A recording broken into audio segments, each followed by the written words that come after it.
Hey guys, Tbull there. Today we got a game in the Baltimore for you. We got Einstein here.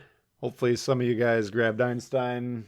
Recently available for those winter shards or whatever. Great commander, especially if you like the American heavy cruisers.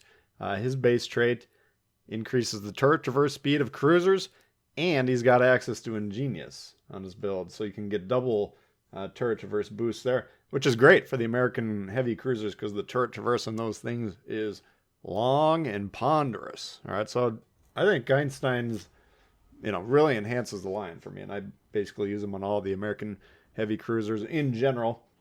And you can still get a good AP focused build on there as well. I got Yamamoto as an inspiration. I got Dimitri Dewey, aka Von Essen, both of which are outstanding for any ships that are shooting AP. And you want to be shooting the armor-piercing shells in the Baltimore whenever they're going to work, right?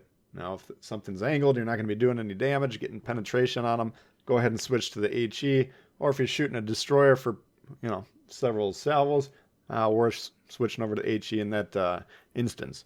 All right, Baltimore very strong. I put it probably, I don't know, 4th or 5th on my cruiser rankings. A lot of you guys came back and said that you got it number 1, which anyone who says they got Baltimore number 1, I don't scoff at that by any means. It's definitely a dang good cruiser.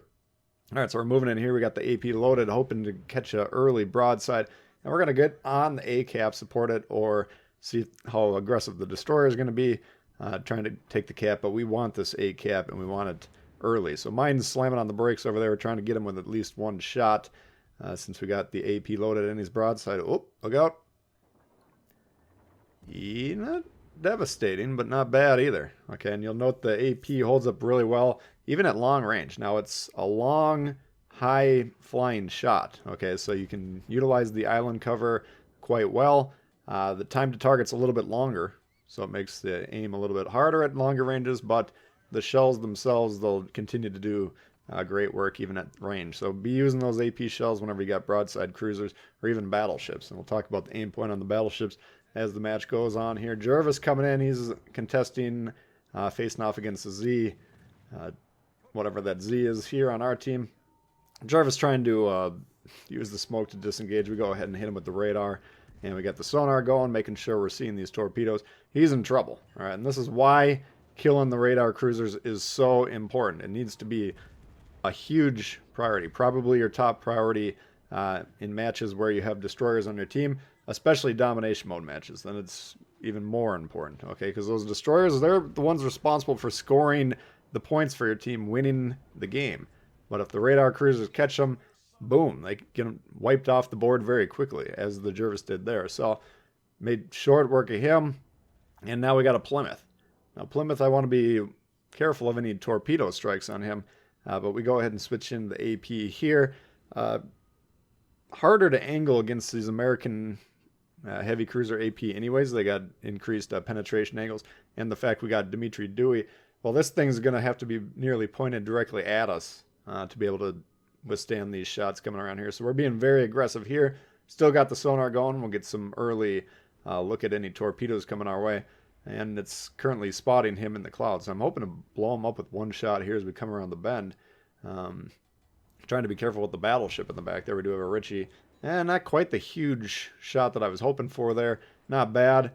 Sonar does quit on us there, though, however. And this is potentially dangerous. Not wanting to fool around here. We're just going to go ahead and blind fire him. Sure. 3-sizzle blind fire shot. Why not? We'll take it. Now he's gone. The smoke blocking the Ritchie. We're capturing the base. Richelieu will go ahead and switch over the HE. He's angled, right? So we're not going to be doing a lot of damage there. And we're just content to lob a few shells at him while undercover here. I mean, capturing the base is what we're doing. We're doing some damage while we're doing that. But by attacking the Ritchie, we want to set him on fire, cycles damage control, and push him back, right? He's way back. He's 2 squares away from the nearest cap, of course. And the further he gets away from the nearest cap, the less relevant he is. So we certainly don't want to go out there and chase after him. I think some of our... Look at the destroyer north of B. He's in between several cruisers and the battleship, so if he gets spotted over there, he's probably going to die. But these guys, that when you capture the base, especially on this map north, don't immediately go flying into their spawn there. I mean, this destroyer, to the north of B, if I'm one of those red ships, that destroyer doesn't make it out of this play alive, I'll tell you that. for sure. But generally capture the base, then go back through your side of the map, the side you spawned on, to the next objective, as we're going to be doing with the Baltimore here. We're decided, okay, we got the cap, we've done what we've come over here to do. We've kind of cleared out the side. The Richie's still there, but he's not contesting the base much. So now we're going to turn southward and go back towards B, which is to defend that. Because the Richie took a couple torps there and he's looks like he's kind of in trouble here. We got permanent floods. We might stick around just to help these guys get rid of him. We talk about kind of clearing our teammates' attention for them once in a while. So if we can contribute and get this Richie killed quicker, then they'll zoom out and take a look around and say, okay, now what? Because we got A, great. We got B, great. But now we got to defend B because they're flipping C. If they can capture the middle and control it, we're still able to lose this game. We're only up a couple ships. So got the Richie out of there. Those guys will say to themselves, okay, let's see what's going on. Hopefully some of them will defend B. A lot of them sailing through the spawn, though, and they're sailing towards where those dudes were, right? You always want to be going towards where they are. They're all coming south through C. I'm going to kind of cut them off, but as I'm approaching here, I'm like, okay, this conceivably could be a 1v4 over here. We better be a little bit careful. So I want to get into a position where I can kind of limit the ability of that destroyer to get into B there. And you can see, we can see the southern side of that cap from our position. Nagato, full health. Okay, that's an issue. The Nagato can slap us for sure. But I want to be able to cover that base as well as I can. We do have the radar ready to go. We got sonar if we're going to need that as well. Like to slow the Nagato down if possible. We'll go ahead and take a shot or two at him, see what develops over here. So we're basically trying to defend B, hoping that the team will come help us. We do have the one battleship approaching the B cap from the northwest. That's good. The other one behind him potentially could help as well. So we're now counting on at least 2 ships over here to defend the base, while the rest of them sail around in their spawn doing whatever. All right, so got to be careful here. If we can kill the destroyer, they're going to have a hard time capturing B, so he's going to be the priority target as per usual. And here's the Nagato. I don't know. I think we're the ones spotting him at this point in time. Spots us right back. Targeted. Okay, we better get behind cover.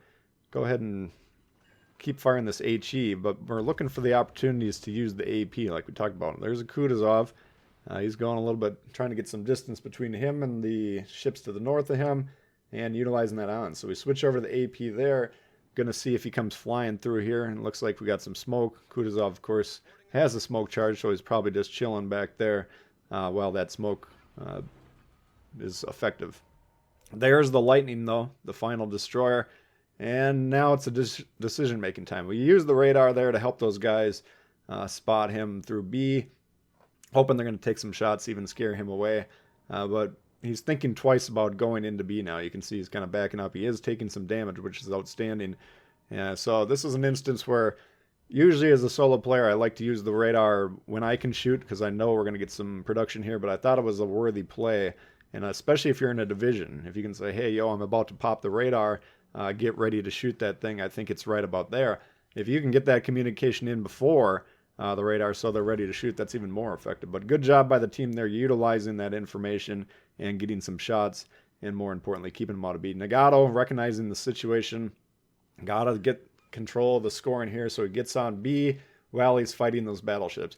I'm trying to get a shot on him. We got the AP loaded. Probably should have just switched over to the HE in this instance. Will do a little bit more consistent damage. But I'm testing out the thing here. I know the Nagato, when we're shooting with a battleship, it can't defend itself against most caliber battleship guns that it sees. Checking out the AP on this, though. Okay, well, 9 ricochets, sure, that's not going to work. So hitting it in the hull when it's pointing at us, we know that isn't going to work. All right, we'll shoot up here, hit the superstructure. A little stubborn. You know, by this point in time, we should be switched over to the HE. But here's why, because I'm thinking, okay, if I get a flat surface to shoot at, we'll be able to pummel them. And we got 83,000 damage to start with here, and there's a 10k shot, not bad. Now he's going to send it right back, no doubt. We don't want to be underestimating the Nagato, especially not at point-blank range.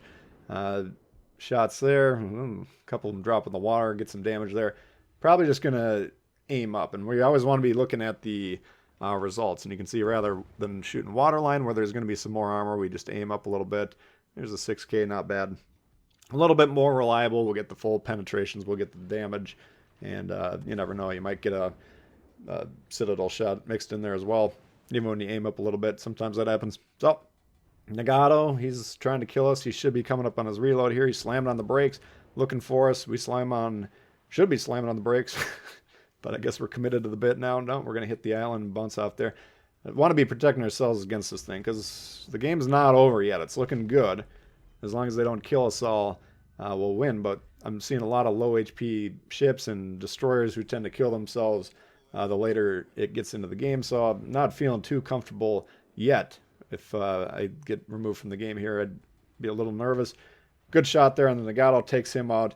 Now we got the cruiser. Now we got one destroyer left. At this point in time, if we lose this game, it's definitely deserved as a throw at that point in time because this is pretty much wrapping it up. So Kutuzov, these are nearly max range shots here, and you can see just time to target, 10 seconds. Anytime that you got a 10-second time to target, if they're trying to dodge at all, you're going to have a hard time hitting them. All right, so this is why I do not extend the range on the American heavies or lights, because at max range, what you got to begin with, it's already about a 10-second shot, which is hard to hit. All right, so unless he's sailing in a straight line like this guy was for a little bit, in which case it's not that hard at all once you know how to aim. But in my opinion, no point in extending the range. I know a lot of you guys disagree with me on that. That's fine. You set your ship up however you want. But for me, I don't like shooting 12-second shots, 12 seconds to target type shots. Very hard to hit. Very low reliability. And there's other things we can boost on the ship itself. So, yeah, Baltimore, again, some of you guys think it's the best tech tree tier 7 cruiser. I don't necessarily disagree with you. It does what it does well. Doesn't have the torpedoes, which is a knock. If we take an island position and we get rushed, especially by something that does have the torpedo threat, or a battleship, for instance, well, we can't really defend ourselves. Like if we're in a hipper, for instance, battleship pushes us, well, better be aware of the torpedoes when you're trying that against a hipper. It'll take you out with those things in a heartbeat. Baltimore doesn't have that option. So for me, that's just a slight knock. I understand it's powerful enough. Anyways, got a great radar, got booming guns. Good AA suite on this puppy as well. Got a lot of tools. Does it need the torps, or are we trying to make it into a super ship? I get it. We don't necessarily need the torpedoes, but it does set up certain situations where it really can't defend itself all that well. So that's the only knock on here, the Baltimore, but I'd say the top 5 or so cruisers are nearly interchangeable with how powerful they are, and Baltimore would definitely be in the group there. So I think the Kutuzov just spends the rest of this match running, so we'll probably just trim it a little bit here. That'll do it for a look at the Baltimore. Hopefully you guys did enjoy it. If you did, please hit the thumbs up. New to the channel, consider subscribing. Lots of World of Warships coming for you all the time. Questions, comments, leave them below. Love to hear from you guys, and we'll see y'all later. All right, peace.